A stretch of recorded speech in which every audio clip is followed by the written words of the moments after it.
श्रीमद् भगवद गीता अध्याय संख्या 9 श्लोक संख्या 23 से लेके 25 तक। 23वां श्लोक पढ़ता हूँ।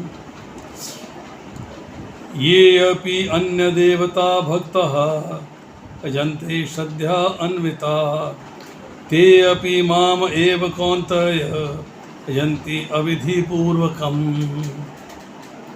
आप श्लोक दोहराना चाहोगे क्या?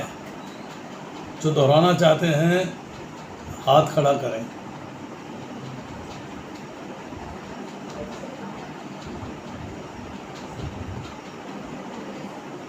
बोलिए। बाकी सब लोग आपके पीछे चलेंगे। अपना नाम बोलिएगा और उसके बाद श्लोक बोलिएगा।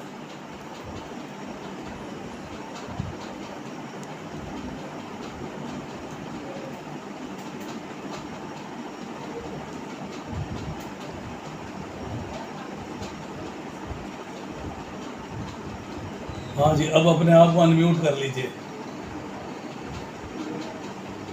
हरे कृष्णा प्रभु जी। पंचायत प्रणाम। बोलिए। उर्मी बोल रही हूँ प्रभु जी। श्लोक बोलिए।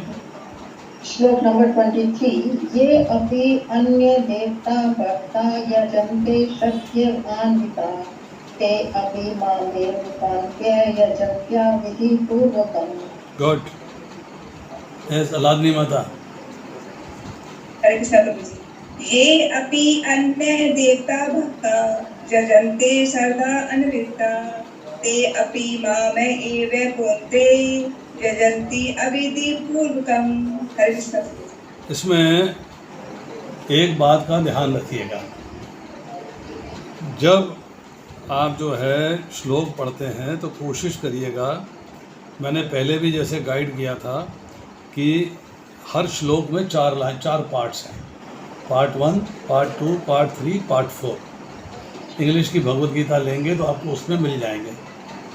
तो जैसे पार्ट 1 ख़त्म होता है तो उसमें एक स्लैश लगा दीजिए, डंडा। पार्ट 2 ख़त्म होता है तो 2 स्लैश लगा दीजिए। पार्ट 3 ख़त्म होता है तो फिर एक स्लैश लगा दीजिए। पार्ट 4 ख़त्म होता है तो ठीक है, उसमें स्लैश की ज़रूरत नहीं है। अब जो मैं बात पॉइंट आउट करना चाहता हूँ, इसका फ़ायदा क्या है। आप ऊपर की लाइन पढ़िएगा। ते अपि अन्य देवता, इसके बाद है भक्ता। जब इसका हम संधि विच्छेद करके लाइन लगाएंगे तो भक्ता के आगे 2 बिंदु लगे हुए हैं, विसर्ग लगा हुआ है, उसके आगे विसर्ग लगा हुआ है। बुक में तो नहीं लगा हुआ विसर्ग। नहीं, हमारे पास है उसमें नहीं है। श्लोक की लाइन में नहीं है, पर जो है ब्रेकअप शब्द जब हैं, शब्द पढ़िए। संधि हो गया ना, संधि में नहीं जाएगा।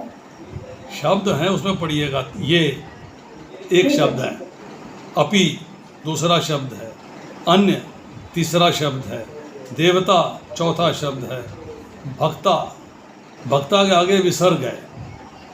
जब वो विसर्ग लग जाता है तो हा की आवाज़ आती है। भक्तः, भक्तः, भक्तः, भक्ता नहीं होगा, भक्तः। इसके बाद फिर आया यजन्ते श्रद्धया अन्विताः, श्रद्धया अन्विताः। फिर उसके बाद आया ते, फिर आया अपि, फिर आया माम, फिर आया एव, फिर आया कौन्तेय, फिर आया यजन्ति, फिर आया अविधि पूर्वक। ये आपको पढ़ने के अंदर जब थोड़ा सा इसको संधि विच्छेद से पढ़िएगा, कभी श्लोक मत पढ़िएगा, क्योंकि श्लोक में कई बार लंबी लंबी लाइनें होती हैं।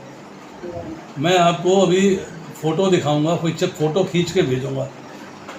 5वें स्कंद के अंदर जो श्लोक हैं उसकी मैं आपको फ़ोटो भेजूंगा। आप देखिएगा कितना लंबा उसका एक लाइन है, ओनली 1 लाइन, कहीं ब्रेकअप नहीं है। एक ही लाइन कितनी लंबी है देखिएगा आप। ठीक है, अब इसका अनुवाद पढ़ते हैं। मेरे पीछे बोलिएगा सब लोग। हे कुंती पुत्र,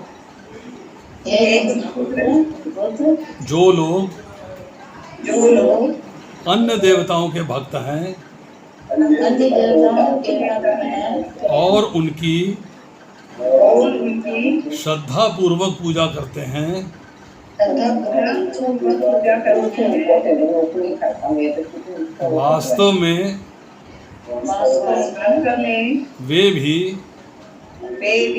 मेरी ही पूजा करते हैं, किंतु वे यह त्रुटिपूर्ण ढंग से करते हैं।